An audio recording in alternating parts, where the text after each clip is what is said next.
کے سفیر ہے یہ بدر منیر ہے یہ روشن دماغ ہے یہ روشن ضمیر ہے یہ ان کی وفائیں پیاری ان کی ادائیں پیاری ان کی صدائیں پیاری ان کی دعائیں پیاری۔ تو جب اتنا حضرت نے اصرار کیا تو خواجہ صاحب نے مزید ایک ہفتہ قیام فرمایا اور پھر ان کو اجازت دی۔ حضرت مفتی کفایت اللہ رحمۃ اللہ علیہ درس دے رہے تھے، قلب کا لفظ آ گیا تو طلباء کو فرمایا بھائی اس لفظ کا اگر لفظی معنی سمجھنے ہے تو میں بتا دیتا ہوں، اور حقیقت معلوم کرنی ہے تو خواجہ عبد المالک صدیقی سے اجازت دی۔ اللہ نے ان کو وہ مقام دی۔ چنانچہ ان کے حالات زندگی میں انہوں نے خود یہ لکھوایا کہ حضرت اکبر ثانوی رحمۃ اللہ علیہ سے ایک دفعہ ملاقات ہوئی۔ حضرت اکبر ثانوی رحمۃ اللہ علیہ کی عادت شریفہ تھی کہ کوئی بھی آ جاتا اپنے نظم کو آگے پیچھے نہیں کرتے تھے، لیکن اللہ تعالیٰ کی شان کہ جب خواجہ صاحب پہنچے اور حضرت ثانوی رحمۃ اللہ علیہ نے دیکھا تو دیکھ کر بڑے خوش ہوئے۔ تعارف میں پوچھا کہ آپ کون ہیں، کہاں سے ہیں؟ فرمایا کہ میں ایک نقشبندی فقیر ہوں، اللہ اللہ کرتا بھی ہوں کرواتا بھی ہوں، اسی میں زندگی گزر رہی ہے۔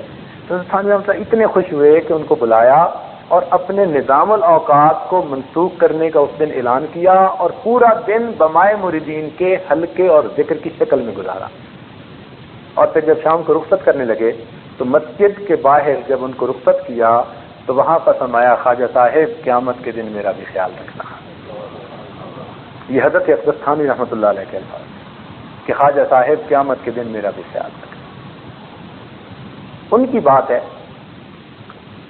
کہ وہ کھانے پینے میں بہت احتیاط کرتے تھے، بہت زیادہ۔ سفر میں بھی ہوتے تھے تو بہت احتیاط، حتیٰ کہ اس زمانے میں ہندوؤں کے ہاتھوں کا کئی مرتبہ گھی بکتا تھا تو وہ گھی بھی ہر استعمال نہیں کرتے تھے، اپنا گھی اپنے ساتھ ہوتا تھا، اپنی چیزیں کئی مرتبہ اپنے ساتھ ہوتی تھیں۔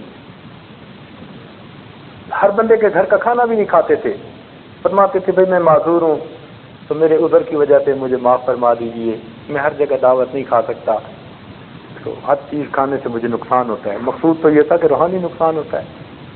ان کا واقعہ میں سنا رہا ہوں جو میرے پیر و مرشد کے صاحبزادے انہوں نے خود سنایا اس عاجز کو۔ فرمانے لگے کہ خواجہ صاحب ایک مرتبہ ہمارے گھر آئے اور اس عاجز کے پیر و مرشد کہیں باہر تبلیغ پر گئے ہوئے تھے تو وہ پیچھے سے سفر کرتے ہوئے پہنچ گئے۔ صاحبزادہ صاحب کہتے ہیں کہ کھانے کا وقت آیا تو میں نے کھانا حضرت کے سامنے جا کر رکھا، حضرت سے ایک نظر کھانے کو دیکھا اور خاموش بیٹھے۔ میں نے کہا حضرت کھا لیجیے، حضرت خاموش ہیں۔ میں نے پھر کہا حضرت کھانا کھا لیجیے، کہنے لگے اب انہوں نے مجھے ایسے دیکھا جیسے شیر دیکھتا ہے۔ تو مجھے تو پسینہ آ گیا کہ خواجہ صاحب نے غصے اور جلال کے ساتھ دیکھا۔ تو میں نے کہا جی حضرت۔ فرمان لگے یہ تمہارے گھر میں سور کہاں سے آ گیا؟ یہ الفاظ کہے کہ تمہارے گھر میں سور کہاں سے آ گیا؟ کہنے لگے میں نے کہا مجھے تو نہیں پتا۔ پھر خیال آیا، میں نے کہا جی میں امی سے پوچھ کے آتا ہوں۔ کہنے لگے میں بھاگا وہ اندر گیا اور میں نے کہا اماں وہ حضرت تو کھانا نہیں کھا رہے اور فرما رہے ہیں تمہارے گھر میں سور کہاں سے آ گیا؟ تو سنتے ہی والدہ صاحبوں کو بھی پسینہ آ گیا، کہنے لگی ہاں غلطی مجھ سے ہوئی، یہ میرے ہمسائے کی عورت بڑی مدت سے متمنی تھی کہ جب بھی تمہارے پیر صاحب آئیں گے تو ان کا کھانا میں پکاؤں گی، اور مجھے خیال نہیں رہا، میں نے قبول کر لیا، تو یہ کھانا ہمارے گھر کا نہیں پکا ہوا، یہ تو ہمسائے کے گھر کا پک کے آیا۔ کہنے لگے والدہ صاحب نے اس وقت کچن میں کھانا بنایا اور بنا کر دیا اور خواجہ صاحب نے اس کو نوش فرمایا۔ تو یہ ایسے بصیرت والے لوگ تھے کہ کھانے کو دیکھ کر ان کو پتہ چلتا تھا اس میں نور ہے، اس میں ظلمت پڑی ہوئی ہے۔ ایسے کتنے لوگوں نے خواجہ صاحب کو آزمایا، بڑے اچھے ادھر ادھر کے کھانے بنوا دیے اور ایک سادی سی روٹی اور کوئی دال سبزی ایسی وہ بنا کے کہیں ایک طرف رکھ دی، اور خواجہ صاحب نے صرف وہی دو چیزیں کھائیں اور باقی چیزوں کی طرف التفات کی۔ ہمارے قریب کے زمانے کے بزرگ حضرت مولانا احمد علی لاہوری رحمۃ اللہ علیہ، الحمدللہ اللہ نے ان کو بھی عجیب شان دی تھی، عجیب صاحب کشف تھے، حتیٰ کہ فرما دیا کرتے تھے کہ مجھے اگر کھلانا ہے تو فلاں جگہ جو پھل پڑے ہیں وہ ان کی بیعت ٹھیک ہوئی ہے، تم وہ لے کے آؤ، میں وہ کھا لوں گا۔ اور فرمایا کرتے تھے کہ میرے پاس جو بندہ 40 دن رہے اور میرا بتایا ہوا کھانا کھائے، 40 دن کے بعد اس کو ولایت کا نور نہ حاصل ہو تو مجھ پر ہنسی کرے۔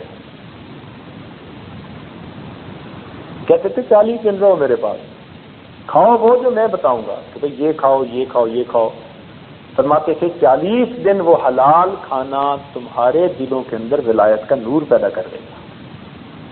تو ہمارے حضرات نے کھانے پینے میں بہت خیال رکھا ہے، بہت خیال رکھا ہے اس بات کا۔ حضرت مرزا محمد جان رحمۃ اللہ علیہ کا واقعہ تو کتابوں میں لکھا ہے۔ ایک آدمی انگور لے کے آیا تو اس نے پیش کیے، حضرت نے جو اٹھائے تو رکھ دیے۔ اس نے کہا حضرت کھا لیجیے۔ فرمایا مجھے مردوں کی بو آ رہی ہے۔ مردوں کی بو آ رہی ہے؟ وہ سمجھدار تھا، وہ گیا اس بندے کے پاس جس سے خریدے تھے۔ اس نے کہا جی فلاں بندہ بیچنے آتا ہے، میں نے اس سے خریدے۔ جب اس کے پاس گیا تو پتہ چلا کہ اس نے قبرستان میں پھولوں انگوروں کی بیلیں لگائی ہوئی، قبرستان میں انگوروں کی بیلیں اگائی ہوئی تھی، ان پر انگور لگے تو خواجہ صاحب نے اٹھائے اور کہنے لگے مجھے مردوں کی بو آتی۔ یہ ایک فراست ہوتی ہے، اللہ تعالیٰ عطا فرما دیتے ہیں۔ تو اس لیے ہمیں احساس نہیں ہوتا، لیکن کھانے پینے میں حلال پاکیزہ کھانے کا ہونا یہ انتہائی ضروری ہے۔ اب جب تک آپ اس کا خیال نہیں رکھیں گے نماز کی حضوری نصیب نہیں ہوگی، وساوت سے جان نہیں چھوٹے گی۔ آپ کہیں جی میں تو بڑی کوشش کرتا ہوں مجھ سے جان چھوٹے۔ بھائی اگر مقام احسان والی نماز پڑھنی ہے، اگر اولیاء والی نماز پڑھنی ہے، اگر اکابرین والی نماز پڑھنی ہے تو اس کی پریپریشن کرنی پڑے گی، اور یہ اس کی پریپریشن ہے، گراؤنڈ پریپیئر ہوتا ہے اس سے۔ تو اس لیے بدن کا پاک ہونا، کپڑوں کا پاک ہونا، کھانے کا پاک بھی ہونا، حلال بھی ہونا، یہ طہارت کی پہلی قسم اور پہلا درجہ ہے۔ یہ طہارت کا پہلا درجہ ہے۔ یہ بات آپ کو اچھی طرح کلیئر ہو گئی ساری۔ طہارت کا پہلا درجہ کتنی چیزیں عرض کی سازش ہیں، کوئی بتا سکتے ہیں؟ بدن کا پاک ہونا، لباس کا پاک ہونا، اور جو کھانا کھایا جا رہا ہے وہ حلال بھی ہو، پاک بھی ہو۔ اور اس کی تفصیلات اس لیے کر دی کہ تاکہ آپ کے سامنے رہیں۔ طہارت کا دوسرا درجہ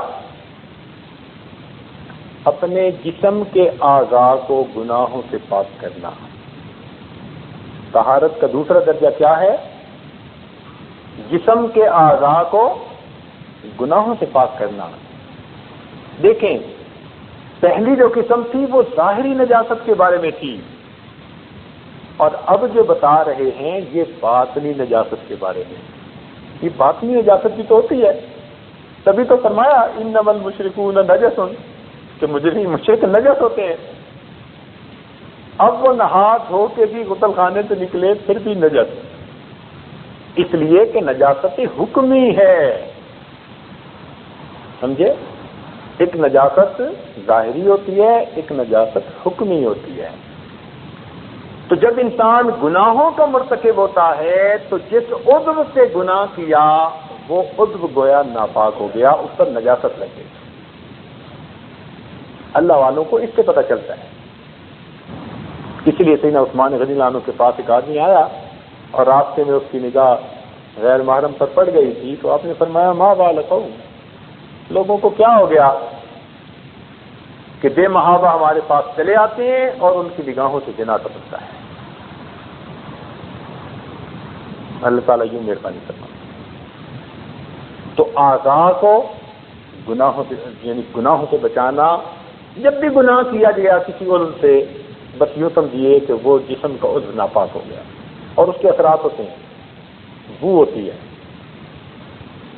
یہ تو حدیث پاک میں بھی آتا ہے کہ جب بندہ جھوٹ بولتا ہے تو اس کے منہ سے اتنی بو نکلتی ہے کہ فرشتے اس سے تھوڑی دیر کے لیے دور ہو جاتے ہیں۔ اور یہ بھی حدیث پاک میں آتا ہے کہ جب موت کے فرشتے آتے ہیں بندے کی روح نکالنے کے لیے تو وہ اس کے جسم کے اعضاء کو سونگھتے ہیں. اگر اعضاء سے اس نے گناہ کیے ہوں گے تو ان اعضاء سے ان کو بو محسوس ہوتی ہے، اور جب بو آتی ہے وہ سمجھ لیتے ہیں کہ یہ نافرمان تھا، پھر اس کی پٹائی شروع کر دیتے ہیں. اور جو انسان پاکیزہ زندگی گزارنے کا عادی ہو اس کے جسم سے ایک خوشبو محسوس ہوتی ہے. اس لیے نبی علیہ الصلوۃ والسلام کے جسم اطہر سے خوشبو آتی تھی. حضرت انس رضی اللہ عنہ نے روایت کی ما شممت مسکم ولا عنبرۃ اطیب من ریح رسول اللہ صلی اللہ علیہ وسلم، کہ میں نے کوئی مشک اور عنبر نہیں سونگا مگر نبی علیہ الصلوۃ والسلام کے جسم اطہر کی خوشبو اس سے بھی زیادہ خوشبودار ہوا کرتی. مدینہ کی عورتیں نبی علیہ السلام کے پسینہ مبارک کو عطر میں ڈالتی تھیں، عطر کی خوشبو اچھی ہو جاتی تھی. ام سلیم رضی اللہ تعالیٰ عنہ بچوں کو بھیج کر ایک شیشی میں پسینہ جمع کرواتی تھیں اور پھر وہ پسینہ دلہن کی رخصتی کے وقت اس کو لگاتے تھے، اس کے جسم کپڑوں سے کئی دن تک خوشبو آتی رہتی تھی. ایک صاحب نے کہا حضرت بیٹی کی شادی کرنی ہے، کوئی چیز نہیں، تو آپ نے کچھ تو دے دیا اور ساتھ فرمایا یہ میرا پسینہ لے جاؤ، دلہن کے لیے خوشبو کا کام آئے.